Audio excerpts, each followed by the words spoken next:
নবী মুহাম্মদ 40 বছর বয়সে পৌঁছালে তিনি প্রায়ই একাকী হয়ে মক্কার কাছাকাছি হেরা গুহায় গিয়ে ধ্যান ও চিন্তায় নিমগ্ন থাকতেন।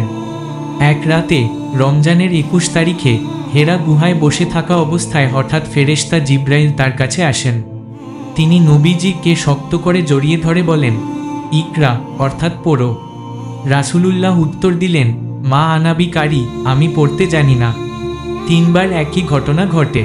তারপর জিব্রাইল তাকে আল্লাহর বাণী শোনান।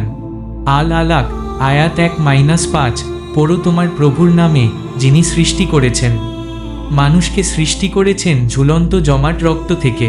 পড়ো, আর তোমার প্রভু মহামহিম, যিনি কলম দ্বারা শিক্ষা দিয়েছেন, মানুষকে শিক্ষা দিয়েছেন যা সে জানত না।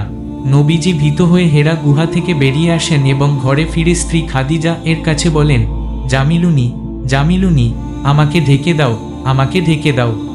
খাদিজা তাকে শান্ত করেন এবং বলেন, আল্লাহ কখনো আপনাকে অপমান করবেন না। আপনি সত্যবাদী, আমানতদার, দরিদ্রের সহায়। এরপর খাদিজা নবীজিকে তার চাচাতো ভাই ওয়ারাকা ইবনে নৌফেলের কাছে নিয়ে যান। ওয়ারাকা তাওরাত ও ইনজিল জানতেন। তিনি বললেন, এটা সেই মহান ফেরেশতা যিনি মুসা এর নিকটেও এসেছিলেন। আপনিই শেষ নবী। এভাবেই শুরু হয় ওহির যুগ এবং রাসূলুল্লাহ এর নবুয়ত। শিক্ষণীয় বিষয়, ইসলাম শিক্ষার মূল শুরু হয়েছে ইকরা শব্দ দিয়ে, পড়া ও জ্ঞান অর্জনের মাধ্যমে। আল্লাহ তাআলা মানুষকে কলম ও জ্ঞান দ্বারা মর্যাদা দিয়েছেন। ভয় ও দুঃসময় ও পরিবারের সমর্থন, খাদিজা বড় আশীর্বাদ।